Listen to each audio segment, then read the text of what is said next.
Assalamualaikum warahmatullahi wabarakatuh. Kami dari kelompok 6 ingin mendiskusikan hasil jawaban kami dari mata kuliah Hukum Kepailitan. Pertama-tama perkenalkan, nama saya Nazut Rizka Amelia dengan NPM 23 12011187. Di samping saya ada Raja Mama Harpin dengan NPM 2352011047. Saya Nazum Maharani Alam dengan NPM 23 120 11181. Saya Dinda Kursoktaria dengan NPM 23 12 01183. Saya Dinda Nasituritia dengan NPM 23 12011178. Baik, pertanyaan pertama akan dijawab oleh Dinda Nastiti Yuditya. Dipersilahkan.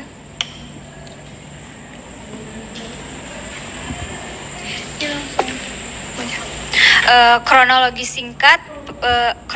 singkat perkara.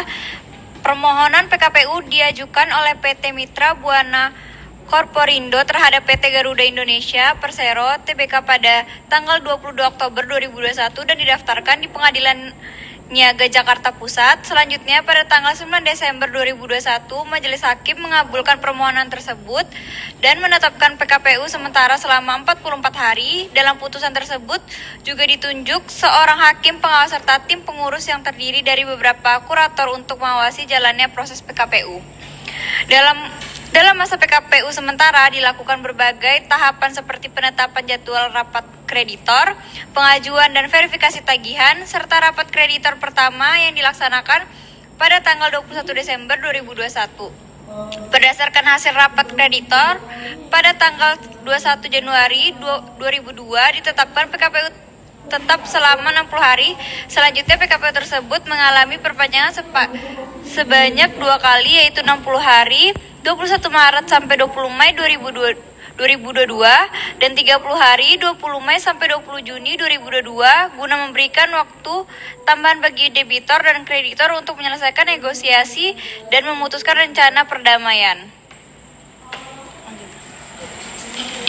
Selanjutnya ada pihak pemohon PKPU, PT Mitra Buana Corporindo, yang dahulu PT Mitra Buana Komputindo, suatu perseroan terbatas yang didirikan berdasarkan hukum negara Republik Indonesia, berkedudukan di kota Jakarta Barat, beralamat di MBK Building, Ketapang Business Center, Blok B nomor 10, Jalan Jainal Arifin nomor 20, Jakarta Barat.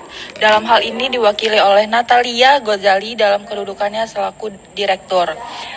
Adapun pihak termohon PKPU yaitu PT Garuda Indonesia Persero Tbk, suatu perseroan terbatas yang didirikan berdasarkan hukum negara Republik Indonesia, berkedudukan di Jakarta, beralamat di Jakarta Kebon Sirih nomor 46A, Jakarta Pusat.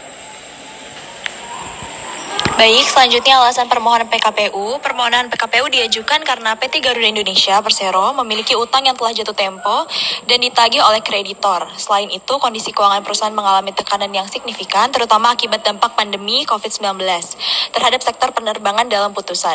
Dijelaskan bahwa sektor transportasi udara yang mengalami penurunan yang sangat signifikan, bahkan mencapai 53%, sehingga dampak langsung terhadap kinerja keuangan debitor. Kondisi ini menyebabkan debitor mengalami kesulitan dalam memenuhi kewajiban pembayaran utangnya. Melalui PKPU, debitor berupaya melakukan restrukturisasi utang dan mencapai kesepakatan perdamaian dengan para kreditor, sehingga perusahaan tetap dapat melanjutkan kegiatan usahanya.